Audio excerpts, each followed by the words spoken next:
이 시간 주의 은혜와 평강이 우리 모두에게 충만하기를 축복합니다. 주께서 함께 하시는 은혜가 가정에 넘쳐나기를 또한 축복합니다. 저는 요즘에 교회 오면 제일 먼저 하는 것이 있어요. 그건 뭐냐면 제가 농사 짓고 있는 그 상추, 그리고 방울토마토, 고추, 그 나무에 그 물 주는 게 아주 일상이에요. 제일 먼저 하면 기도하고, 그리고 물조리개에다 물 받아가지고 해요. 근데 조그만 물조리개에다 담아요.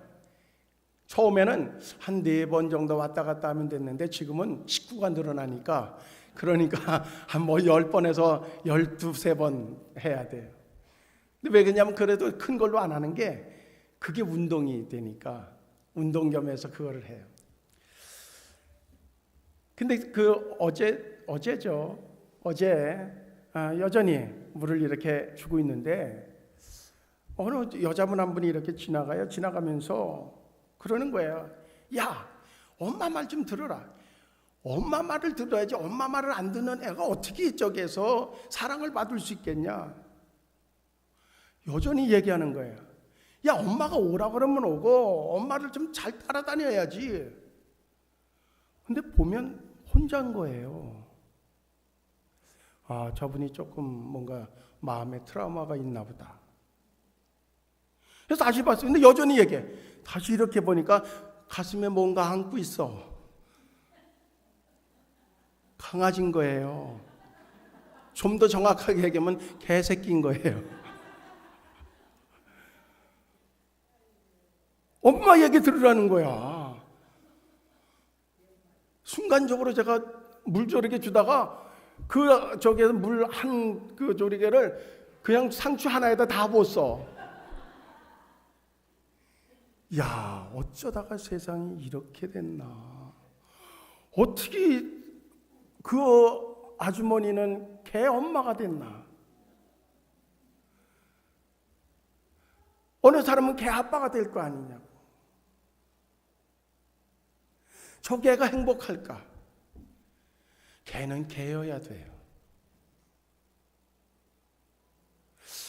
그래서 우리 교우들을 이렇게 돌아봤더니 다행스럽게 우리 교우들은 개를 이렇게 개라고 그러지도 않더라고요. 그래서 뭐 어려운 단어로 반려견 뭐 이렇게 반려견을 키우는 집이 별로 거의 없는 것 같아요. 그것을 키우는 것이 잘못됐다는 건 아닙니다. 문제는 개는 개여야 된다는 거예요. 사람이 개가 되면 안 된다는 거예요. 그러니까 세상이 이렇게 되는 거예요. 개한테 엄마라고 하니까, 아빠라고 그러니까 이 개가 인지 능력이 아무리 있다고 할지라도 이게 엄마 대우하냔 말이에요. 아빠 대우하냔 말이죠. 그러니까는 진짜 집에 가면 그 자녀들이 볼 때 저 개도 엄마네, 나도 엄마고, 그럼 나도 개처럼 하면 되겠구나. 쟤만큼만 하면 되겠구나. 쟤보다 조금 잘하면 엄마가 잘한다 그러겠구나. 아빠가 잘한다 그러겠구나. 안 될 것 같죠? 그리 돼요. 심각하게 생각해야 돼요.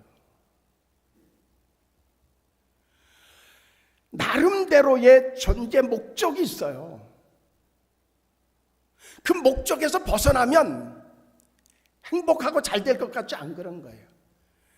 개는요, 막 뛰어다니고 싶은데 뛰어다니고 막 그냥 저기 쓰레기통도 뒤져서 먹고 막 그게 행복해요. 근데 먹고 싶어도 못 먹어. 이런 거 저기서 그 엄마가 주는 그 저기에서 사다가 주는 그거나 먹어야 되고요. 그리고 오줌도 꼭 싸라는 데서 싸야 되고요. 그러니 얼마나 그게 부자유스럽겠어요. 얼마나 불행하겠냐고. 그런데 그거를 키우면서 물론 어떤 정신적인 위로가 되어진다고 합니다. 요즘에 시대가 바빠지다 보니까 서로 가족끼리도 역시 만날 수 있는 시간들도 부족하고, 그리고 서로 뭐 앉아서 자기의 속사정을 얘기하고, 근데 속사정을 얘기한다고 해서 걔한테 한다고 해서 걔가 알아듣냐고. 어떤 정신적인, 그래서 연세 드신 분들에게 그 정신과 의사들이 그것을 좀 권하는 경우도 있습니다. 그런데 지금 우리 사회가 이제 아예 거기에 집착되어졌다는, 가족이 되어졌어요. 가족이라고 하는 개념 자체를 지금 흐트러지고 있다고 하는 거죠. 어느 교회에서 묻지 못할 일이 생겼어요. 어느 분이 새신자가 와가지고선 등록을 하는데 등록 카드 쓰기 전에 물었대요. 그 전도사님한테, 전도사님, 제가 하나 묻고서 이쪽에서 새신자 등록 카드를 쓰겠다고, 뭐냐고 물어보시라고 그랬더니, 이 교회는 개하고 같이 예배 드릴 수 있습니까? 반려견이라고 이렇게, 우리 애하고 애하고는 예배 드릴 수 있죠. 아니요, 우리 그렇게 애하고는 예배 드릴 수 있어요. 아니요, 이 강아지하고요. 만약에 이 강아지하고 같이 앉아서 예배를 드릴 수 있으면 등록 카드를 쓸 거고, 만약에 그것이 안 된다 그러면 나는 이 교회 등록 안 하겠습니다. 뭐라고 그랬겠어요? 그래서 괜찮다고. 이 개가 목사님이 목소리만 조금 높여도 멍멍멍멍 그러는 거예요. 근데 이게 박자가 딱 맞춰서 믿습니까? 그럴 때 멍 그러면 아멘 그러는 거잖아요. 그럼 은혜가 되잖아요. 근데 이게 수시로 멍멍대는 거예요. 그러니까 자기도 민망했던지 데리고 화장실로 가가지고선 막 야단하더니, 야, 너 그러면 어떻게 하냐? 너가 그러면 방해가 되잖아. 너 그러면 할래 안 할래? 너 그러면 다시는 안 데리고 온다. 막 야단한대. 걔가 고개를 숙이고 있죠. 그러니까 알아들은 줄 알고 데리고 들어와서 다시 앉아서 예배를 드리는 거예요. 이 개가 조금 있다가 다시 멍멍대는 거예요.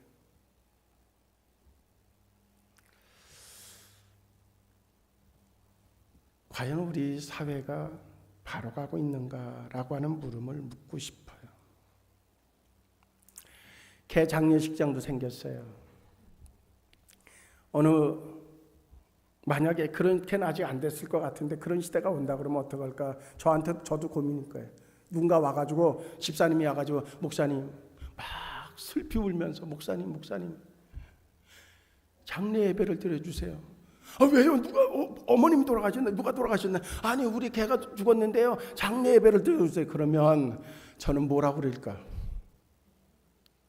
저는 단호하게 안 한다 그럴 거예요. 혹시나 그럴 분 있으면 미리 얘기할게요. 절대 안 합니다. 개 화장터가 생기고 납골당이 생기고 개가 죽었다고 또 우울증이 생긴 사람들이 있어서 정신과를 찾아가고, 지금 그런 시대예요. 이제 가족이라고 하는 것을 하나님이 만들어주신 가정이라고 하는 틀로 가자고. 여기가 행복하냐는 거예요. 여기가. 다른 것에서 자꾸 왜 행복을 찾으려고 그러냐고. 하나님이 만들어준 과 거기에서 나온 자녀, 이게 행복하냐는 거예요. 이게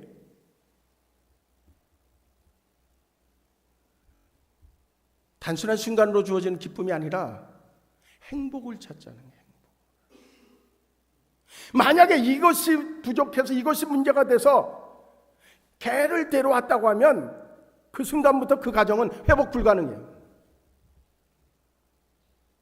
단호하게 얘기할 수 있어요.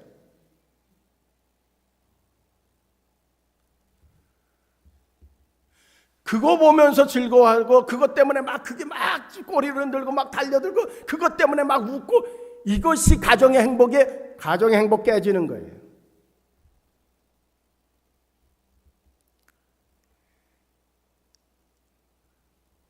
그들은 그들의 역할이 있어요. 그러나 많은 사람들이 그것을 가져다 놓는 이유가 분명하게 뭔가 손상되어진 곳에서 찾고 있다고 하는 것이 얼마나 안타까운지 몰라요. 이제 오늘 이 말씀에 보면 내가 족속에 대한 이야기가 나오고 있어요. 그래서 오늘 이런 마음의 소원을 가지고 이 말씀을 대하려고 그래요. 하나님, 생수교회 모든 성도들 가정에 다른 어떤 것보다 하나님이 주시는 복이 넘치기를 원합니다. 하나님의 복을 사모하는 마음을 주시고 하나님의 복이 임할 수 있는 통로가 열려지게 하시고 그 통로를 명확하게 알고 그 통로를 붙잡고 그리고 그 통로를 통해서 주신 하나님의 복을 누리는 가정들이 되게 해 주시옵소서 라고 하는 기도의 제목을 가지고 오늘 본문을 선택했어요. 그리고 제목을 그렇게 붙였어요. 신앙의 명문 가문을 세웁시다. 옆에 분들하고 인사해요. 신앙의 명문 가문을 세웁시다. 신앙의 명문 가문, 신앙의 명문. 우리가 명확하게 인정하든 안 하든 명확한 것이 있어요. 그 뭐냐면 복은 하나님이 주시는 거예요. 할렐루야. 그걸 믿습니까? 복은 하나님이 주시는 거예요. 내가 쟁취하는 게 아니에요. 주시는 거예요. 우리가 이미 여러 번에 걸쳐서 들었을지 몰라요. 그런데 두 가정을 비교하고서 이 말씀을 출발할 거예요. 미국의 초기 청교도 역사 속에서 가장 영향력을 끼친 사람을 꼽으라고 하면 조나단 에드워드라고 하는 사람을 꼽아요. 조나단 에드워드. 에드워드라고 하는 사람은요, 정말로 하나님으로부터 지극히 사랑을 받은 사람이었어요. 근데 그것이 더 상승되어지고 그리고 또한 열매로 맺어질 수 있는 그러한 이유 하나가 더해졌는데 그건 뭐냐면 믿음 좋은 신앙 중심의 여인을 만나서 결혼을 했다고 하는 거예요. 신혼 초기부터 아주 철저하게 신앙의 원리에 입각한 가정을 이루어가려고 합의했고 그것을 이루어가기 위해서 노력하기 시작했어요. 그런데 같은 시대에 잉글랜드에서 그와 같이 같은 동네에서 자란 친구 하나가 있어요. 맥스 듀크라고 하는 사람이. 그도 역시 신앙은 좀 있었지만 그러나 그가 만난 여인이 신앙하고는 전혀 상관없는 여인이었어요. 방탕했던 여인이었어요. 그하고 만나서 결혼을 해서 한 가정을 이루면서 듀크도 신앙을 저버리고 그리고 점점 세상 방법을 탐구하게 되어졌어요. 이 두 사람의 가계를 어떤 사람이 추적해서 조사를 해봤더니 이러한 결론이 나오더라는 거예요. 너무 극적인 것일 수 있지만 비교를 해볼게요. 에드워드의 가정에서는 오늘날까지 그 후손이 617명의 후손이, 이게 이제 조사된 것이 조금 연도가 있으니까 그 이후에 조금 더 추가될 수 있겠죠. 그런데 그 후손들을 이렇게 살펴보니까 대학 총장을 지냈던 사람이 12명, 교수가 75명, 의사가 60명, 성직자가 100명, 군대 장교가 75명, 저술가가 80명, 그리고 변호사가 100명, 판사가 30명, 공무원이 80명, 하원의원이 3명, 상원의원이 1명, 미국 부통령이 1명 배출됐다는 거예요. 그럼 617명에서 벗어난 사람은 거의 없는 거예요. 반대적으로 맥스 듀크라고 하는 사람의 후손은 이 에드워드보다는 숫자적으로는 2배가 돼요. 1292명의 후손을 뒀어요. 그 중에 유아 때 사망한 사람이 309명, 직업적인 거지가 310명, 불구자가 440명, 매춘부가 50명, 도둑이 60명, 살인자가 70명, 그저 그렇게 살아간 사람이 53명. 53명만 그저 그렇게 살아가는 거예요. 극단적인 죄죠. 근데 극단적인 죄가 우리에게 더 뭔가 명확한 선을 제시할 수 있어요. 우리 가정은 어떤 가정이 되어야 될까? 명확하게 제시할 수 있단 말이에요. 우리가 지금 신앙생활하는 게 별거 아닌 것 같죠? 대충 해도 될 것 같죠? 후손에게 영향을 줘요. 대충 하지 마세요.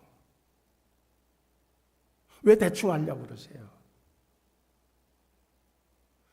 나만 좋으면 되는 건가요? 아니에요. 우리의 후손들이 어떻게 사라져야 될지가 지금 우리에게 있어요. 영성이 풍부한 가정과 그리스도가 떠난 가정의 차이는 이 가정들뿐만 아니라 명확해요. 그래서 제가 한국 사회에서 역시 그런 비교가 있더라고요. 근데 그것까지 제가 나열하지 않으려고 그래요. 우리 주변 사회에서도 너무 많아요. 마신신의 가정에서 그래서 막 정신병자들이 수두룩하게 나오는 그 가정이 예수 믿고 철저하게 하나님을 섬기는 그 믿음을 통하여서 그 이후로 반전이 일어나는 가정들 얼마든지 많아요. 우리의 신앙이 지금 내 자녀들에게 영향이 가도 괜찮은지를 좀 충격적으로 받으면 좋겠다. 그런 생각을 가져봐요. 그리스도인의 가정이면 그리스도가 신앙이 이끌어가는 가정이 되어야 돼요. 그리스도의 가정임에도 불구하고 돈이 가정을 이끌어가는 그게 모든 멘탈이 돈, 대화의 상대가 돈, 그러면 그게 그리스도의 가정이에요. 전통, 제사 문제 이런 것들이 그 가정에 영향력을 주는 소스가 된다고 하면 그거는 뭔가 깊이 생각해야 된다는 거예요. 레갑족속에 대한 거를요, 말씀을 다 준비해 놓고 그리고 또 오늘 아침에도 또 다시 컴퓨터에서 레갑족속에 대한 근거를 쭉 뽑았어요. 그런데 오늘 다 그것을 나열할 수는 없지만 어쨌든 간에 그 레갑족속은 사실은 이스라엘 백성들이 이야기하는 선민이 아니에요. 정통적 신앙적 족보를 가진 그런 존재가 아니에요. 이방인이었어요. 그런데 하나님이 오늘 예레미야서를 통해서 야, 유대인들아 너희들은 내 얘기를 안 듣고 불순종하기 일쑤였지만 이방인 저 레갑족속 저들은 내 이야기에 충실했고 그래서 이 유대 민족을 포로로 잡혀가게 하고 레갑족속을 하나님이 복 주시는데 오늘 마지막 절에 그렇게 말씀하고 있잖아요. 요나답에게서 내 앞에 설 사람이 영원히 끊어지지 아니하리라. 그 얘기는 뭐예요? 하나님이 그 가정의 그 자손들을 복의 복을 주시겠다는 약속이에요. 우리의 선조들이 하나님을 모르고 우상을 섬기고 만신 앞에 가서 날마다 빌고 점치고 그렇게 살아왔다고 할지라도 지금 우리가 예수를 믿고 있잖아요. 그럼 레갑족속이 돼야지. 하나님이 야 너를 보니까 너로 인하여서 네 자손들에게 내가 복의 복을 쏟아 부어주겠다. 할렐루야. 그 출발선이 내가 될 수 있어야 되지 않냐. 저희 부모님들이 그 출발을 했어요. 2대 3대가 지금 내려가고 있어요. 저희 때는 별 볼 일이 별로 없어요. 저를 봐봐야 별로 그렇게 유명하지도 않잖아요. 근데 우리 자손들에겐 분명히 다를 거예요. 그렇게 믿어요. 앞으로 여러분들이 잘 살펴봐요. 신병이 나면 다 어떻게 되나 보세요.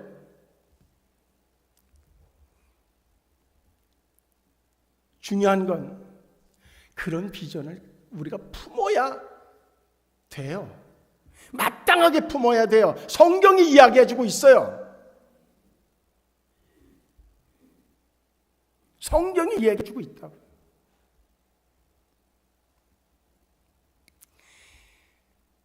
본문에 보면 여호와께서 이방인면서도 선조 요나답이라고 하는 사람, 요나답이 출발선이었어요. 레갑 족속의 출발선이 요나답이었어요. 그 사람이 이제 여호와의 신앙을 가지고 있었던 유다 지파들, 그들은요 여호와의 신앙을 버리고 우상을 섬기고 제멋대로 세상의 탐욕과 정욕을 쫓아서 죄악을 범하고 살았던 그런 존재들에 반해서 그 요나답은 이제 철저하게 하나님을 섬기는 자들로 살아가기를 시작해요. 그래서 그의 족속들에게, 그의 자손들에게 한 가지를 명령해요. 너희들이 어떤 상황에도 신앙에 금이 가고 신앙의 지장이 되어지는 것이라고 하면 철저하게 배제하라는 거예요. 그래서 포도주를 마시지 말아라, 농사도 짓지 말아라, 집을 짓지 말아라 그랬어요.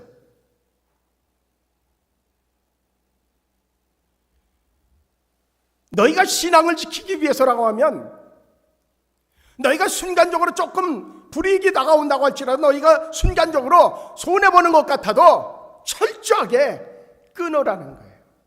그리고 신앙을 지키라는 거예요. 그러면 하나님께서 복을 주실 것이다 라고 하는 유언이 그 자손들에게 지켜졌어요. 본문에서는 예언의 선포가 이제 성취되어지는데, 보면 그 역사적으로 볼 때 이스라엘 백성들은요, 유다 백성들은 결국 바벨론에 의해서 멸망당하고 바벨론의 포로로 잡혀가요. 반면에 예루살렘에서 자신들의 소유지가 하나도 없는 유목민으로 살았던 레갑 사람들은 황폐하게 된 가나안 일대에서 유목 생활을 계속했어요. 임시처소인 장막을 짓고, 그리고 그들은 철저하게 여호와만 섬기는 경건한 삶을 계속 이어가요. 그런데 먼 훗날 주전 444년 느헤미야가 예루살렘 성곽을 중수할 때에 가나안 땅, 특히 예루살렘의 남쪽 교회 베타게렘이라고 하는 지역에서 포도원을 돌보며 동시에 유목 생활을 크게 하고 있었던 경건한 족장 말기야, 그가 바로 요나답의 후손이었어요. 그에게 도움을 받아서 그 예루살렘 성을 다시 성곽을 세우는 데에 그들의 도움을 받아서 이스라엘 백성들이 회복하게 되어져요.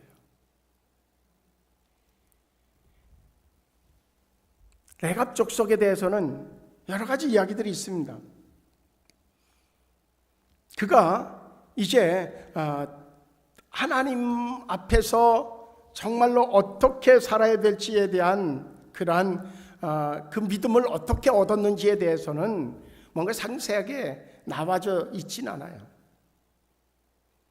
근데 요나답이라고 하는 사람이 어쨌든 하나님을 경험하게 되어지고, 그리고 그 이후에 철저한 신앙을 준수하게 되어져요. 조금 전에도 이야기하고 있던 것처럼 포도주를 이제 대하지 말 것을 얘기하죠.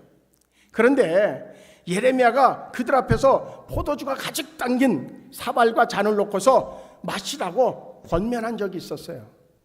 그때의 레갑 족속은 그 포도주를 마시기를 거절했어요. 거절한 이유가 뭐냐? 그의 선조 요나답이 명령했기 때문에, 그 명령을 이제 따른다고 하는 이유로 그들은 그것을 거절한 그러한 경험들이 있어요. 하나님은 그거 하나하나를, 그저 지나치지 않았다는 것. 말씀을 따라가 보면 그럼 이 레갑 족속을 통해서 우리가 배워야 될 게 뭐냐? 레갑 족속에 있어서 가정의 존재 목적은 뭐냐? 믿음이었어요. 믿음이었단 말이에요. 우리 가정의 존재 목적이 뭡니까? 여러분들에게 있어서 가정의 존재 목적의 이유가 뭐예요? 그것이 그 사람인 거예요. 그 가정인 거예요. 요나답이라고 하는 사람을 중심으로 해서 그 이후에 레갑 족속의 가정의 존재 목적은 믿음이었어요. 신앙이었어요. 왜요? 그게 그 가정을 세우는 것이고 그 가정을 풍성케 하는 비결이라고 확신했기 때문이었어요. 그래서 요나답은 자기 자손들에게 포도주 마시지 말아라. 그 당시 포도주는요, 음료수처럼 여겨졌어요. 잔치에서 빠지지 않는 것이었어요. 그래서 예수님이 첫 번째 기적을 행한 것도 역시 물이 변해서 포도주로 바꾸신 사건이었었죠. 포도주를 마시지 않는다는 것은요, 나 자신의 즐거움을 중단한다는 거예요. 포도주는 즐거움을 주잖아요. 그 중단한다는 거예요. 그리고 어찌 보면 그 포도주를 마시지 않는다고 하는 것이 어떤 사회적인 교제를 단절하는 것일 수도 있어요. 나 자신의 즐거움을 멈추고 사회적인 교제를 단절하는 것을 감수하서라도 우리 가정은 믿음을 지켜야 된다. 이것이 요나답의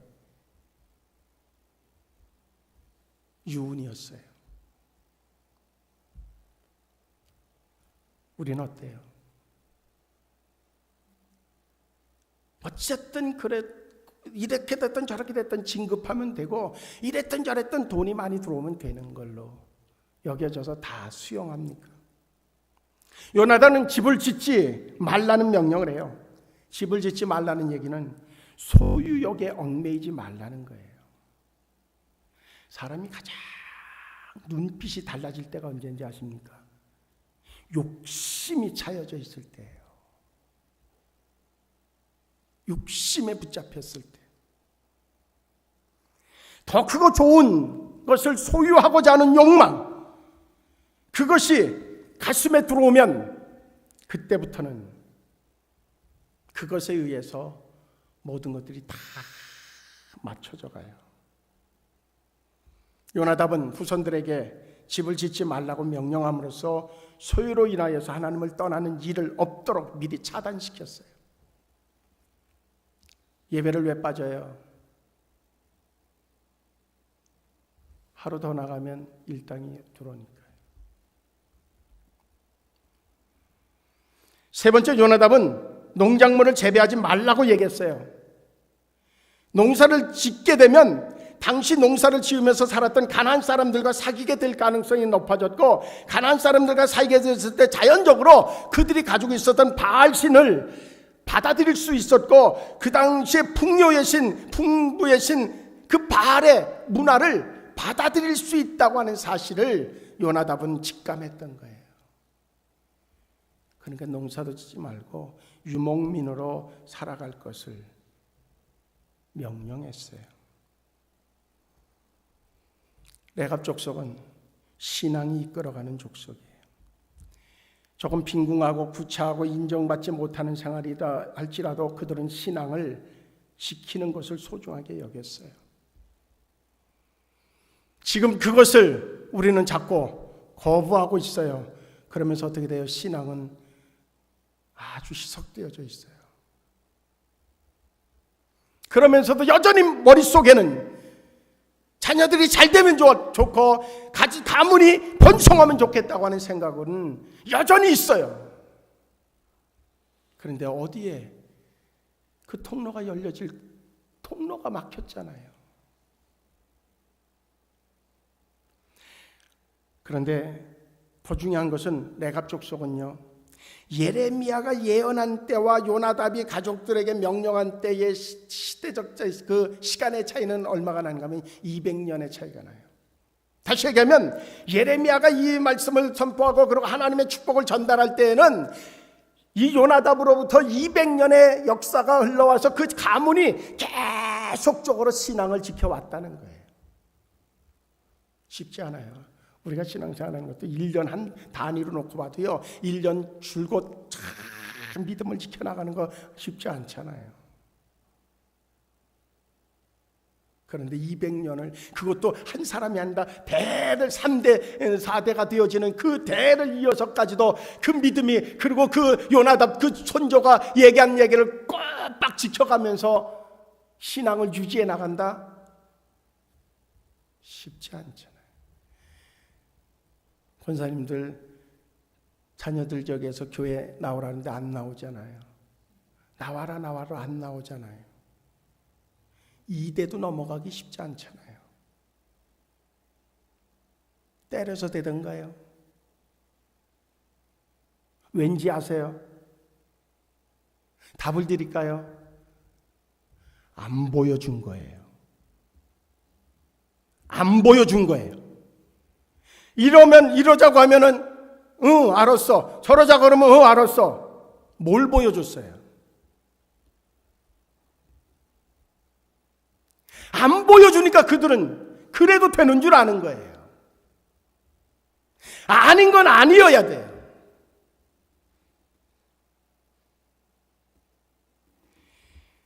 정말로 자식을 사랑하십니까? 그러면 복의 근원 되신 하나님을 그들의 삶의 중심에 모시도록 보여주십시오. 레갑 족속은요, 그것을 그 신앙적 명령을 철저하게 훈련했어요.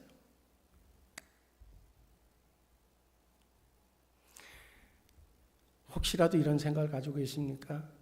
아, 저놈이 교회를 안 나오는데 걔가 조건을 주세요. 엄마, 이거 하고요, 이거 하면요, 다음 주에 내가 갈게요.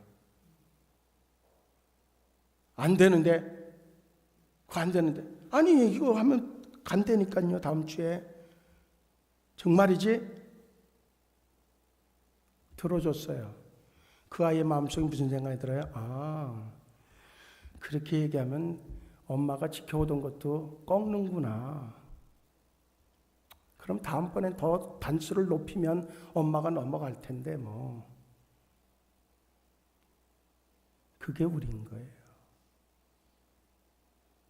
근데 레갑의 축복은 받고 싶잖아요. 이제 다른 방법 없어요. 옆에 분들하고 이렇게 인사해요. 우리가 정신 차리면 되겠네요. 우리가 정신 차리면 되겠네요. 마지막 말씀을 드리고 예를 들고 말씀을 마치려고 합니다. 미국의 자동차 왕그름 헨리 포드를 얘기합니다. 대기업을 일으킨 뒤에 고향에 조그마한 집을 한 채 지었어요. 동네 사람들이 봐도 이게 이해가 안 가는 거예요. 아니 저렇게 대기업 헨리 포드 어마어마한 사람이 아니 고향에다 집을 줬단 많은 걸 하나 짓는단 말이야. 그 집이 매우 작고 평범했어요. 사람들이 헨리 포드에게 얘기해요. 이건 너무 초라하지 않나요? 화롭지는 않더라도 생활에 불편하지는 않아야 되잖아요. 걱정스러워서 포드에게 얘기했어요. 포드가 웃으면서 이렇게 대답해요. 가정은요, 건물이 아닙니다. 비록 작고 초라하더라도 예수님의 사랑이 넘친다면 그곳이야말로 가장 위대한 집입니다.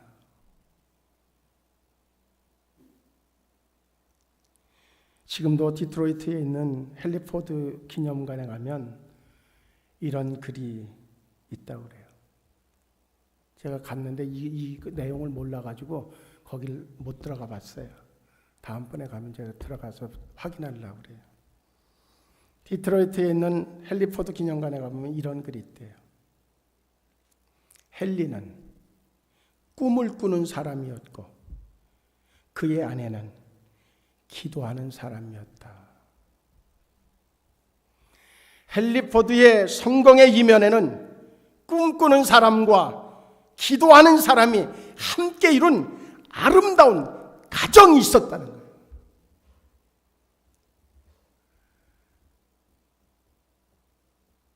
기도하시겠습니다. 하나님,